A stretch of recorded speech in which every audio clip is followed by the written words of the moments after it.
We finally tracked down a nest. This one, I think it's what, over a month? 2 to 3 weeks. 3 weeks. It's maybe 3 weeks old. But it's testament really to how rare these animals are. Well, the gorilla in Mbe Mountain, as we know we have gorilla in the Mbe Mountain, but it's like they are few. So this is the problem the Mbe Mountain is facing. We need more guards, more rangers, to help and police these gorillas in Mbe Mountain. Okay, so we've been walking through the forest, and it's absolutely boiling. We've slightly sort of misjudged how far we've got to go, so we won't be making it back to the village tonight. But luckily, there's another sort of research camp a few miles away that we're going to get to. But everyone's boiling and totally parched, and nicely we've just arrived here at this beautiful clear river. So I think I might just dive in just now. It's lovely. It was with genuine sadness that we had to say goodbye to Celestine and the rest of his team as we were due to cross the border into Cameroon. Our plan was to visit Kagweni Gorilla Sanctuary, where we would meet Pius Kumba, the 2012 Gorilla Guardian, who also studied at Durrell Conservation Academy.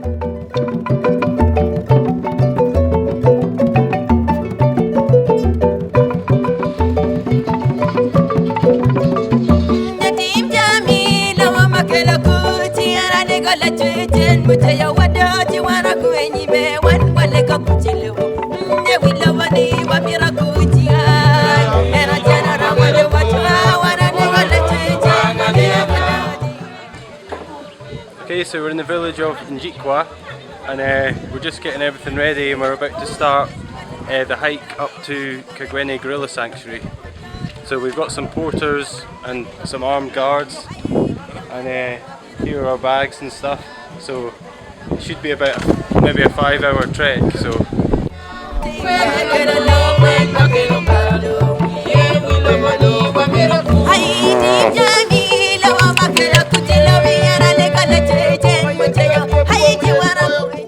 Okay, so we're just walking along the boundary of the Kagweni Gorilla Sanctuary here. In the background you can see a whole big herd of cattle, and one of the biggest threats to the forest is really the cattle, because the shepherds will basically destroy the forest to create more pasture. So that's historically always been the biggest threat. But you can see how beautiful this place is, with mountains stretching all the way to the horizon. So it's a beautiful day, and it feels just like Scotland actually. So we're enjoying the hike. In 2012, I was in Jersey, in the British Channel Islands, precisely at the Durrell Zoo. I benefited from a scholarship that was donated to me by the Durrell Wildlife Conservation Trust. And during my stay in Jersey, I acquired a lot of incredible experiences, especially related to the role of zoos in the conservation of threatened species. And after 3 months of intensive studies at Durrell, I feel so proud of after benefiting from such a scholarship.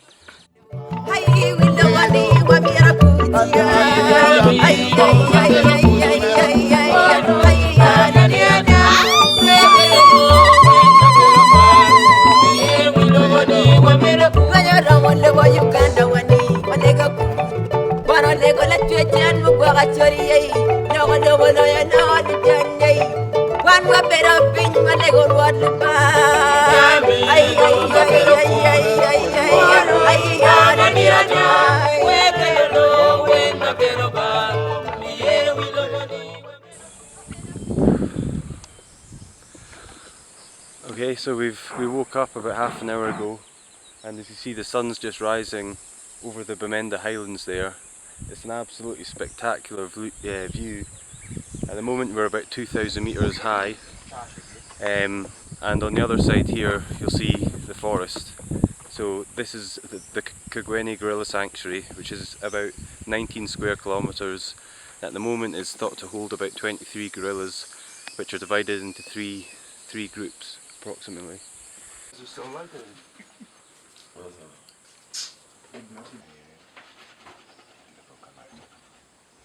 Cross-river gorilla distribution extends from Cameroon, from the Cameroon section to the Nigeria section, and about 11 of these zones where we can find cross-river gorillas occur on the Cameroon side, and the rest occur on the Nigerian side. Coming to Kagwene, where we are now and today, Kagwene is one of our most important priority research sites. We have a permanent base camp where we are presently right now, and we have about 5 permanent staffs who work on the cross-river gorilla. We left the base camp and headed off across the pasture land to see if we could see some signs of gorillas. Soon we found one of their favourite foods. Yeah, these are called Afromomum fruits. These are, I may say, it's just like the rice and beans of the gorilla. Yes, because he prefers these than any other. Yeah. And they're nice. What do they taste of? It's sweet. It's sweet.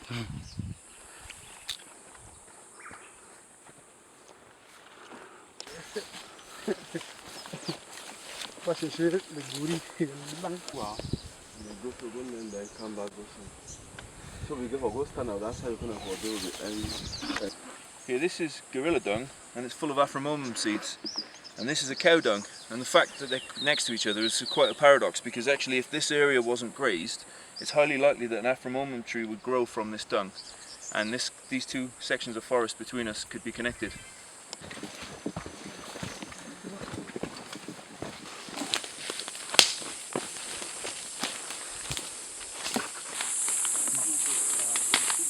Herbaceous one. So now we've reached the first fresh gorilla nest, and this was one from last night. And do you think this was a silverback nest? Yeah. I don't know if you can see that. Yeah, it is silverback. Yes. Silverback here. Yeah. From last night's bed. How do I... Definitely on the trail. It's hard for me to focus on, but what we're looking at is the tree nest of a female gorilla. Potentially 105 kilo, 110 kilo animal climbed 20 meters up those thin trees to make a nest. It was made yesterday, or day before yesterday. Just close to this nest, you also find some gorilla food, which is by name we call this Palizota mani. Palizota.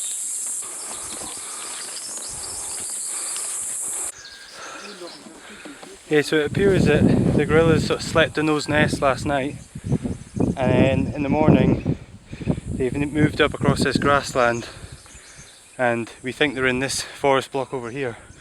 So we're going to head over there with help with the trackers, and hopefully we'll get to at least hear them, but maybe we might get a bit closer than that. So let's just see what happens.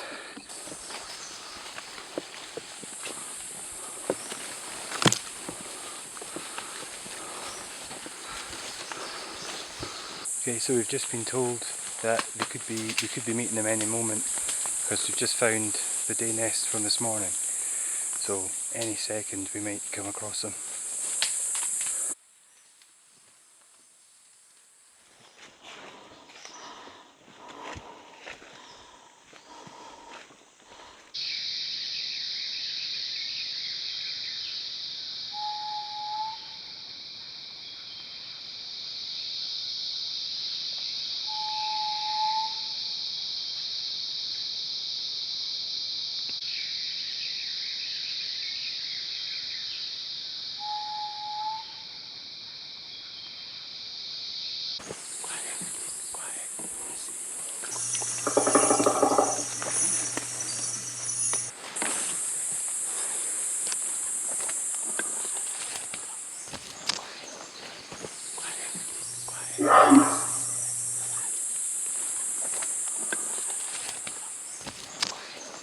There you go.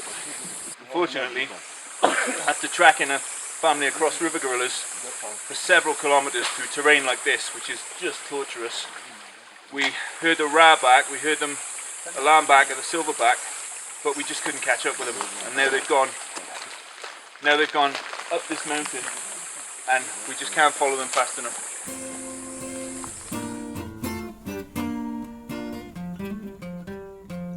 So we tried our best to see the elusive cross-river gorilla in the wild, and had come hair-raisingly close on one occasion. As we drove back to the coastal town of Limbe and reflected on our experiences, we were forced to accept how close to extinction this species had become.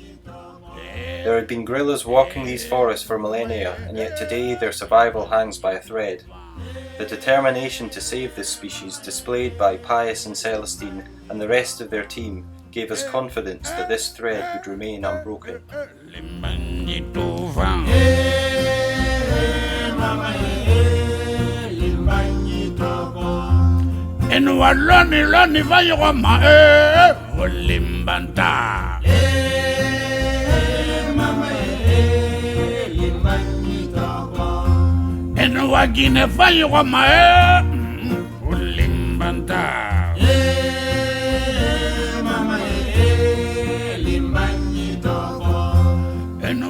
The cross river gorilla is an extreme example of a great ape in danger, and there are places where conservation really is doing good, and I think the mountain gorillas is a good example where you have a population that was crashing and that is now expanding, and there are various reasons for that, and you can learn lessons from projects like that.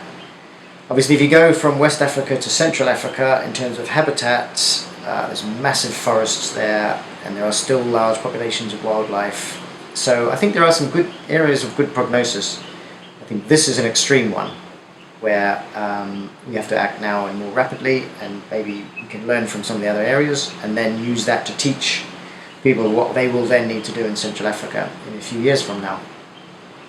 And I think a lot of work has been put into this, and I think we're learning a lot. We know a lot more now than we did 20 years ago about ape population dynamics and what causes ape declines in terms of disease, transmission of disease from humans to apes, which has increased as habitats become increasingly fragmented. So I think we're on a good way to saving certain ape populations, but I think as conservationists we have to be realistic and decide what we think we can save and try to do that. And we will lose some for sure. But what we want to do in WCS Cameroon obviously is make sure that cross river gorilla doesn't fall into that category.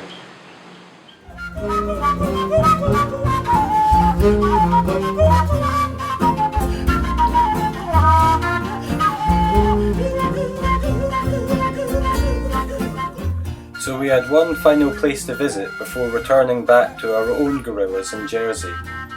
The Limbe Wildlife Centre is home to a variety of wildlife, with numerous gorillas, many of whom were orphaned by the bushmeat trade.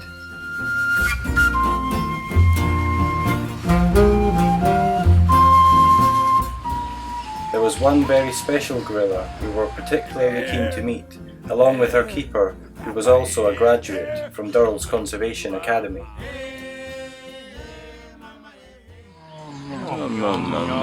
This is when she's happy. Yeah.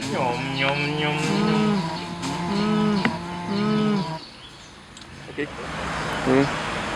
Yeah, I'm just very grateful that I've had some of my friends from JC Zoo, and I remember in 1998 when I was there, they were very friendly to me, and I felt like I was a king. And I would like to say hello to the staffs of ITC, which is now Conservation Academy, and I'm very grateful that they gave me a scholarship and I was able to study wildlife management or endangered species management. And I'm so grateful that we've been able to keep a good relationship, and we hope that we'll continue with this good relationship.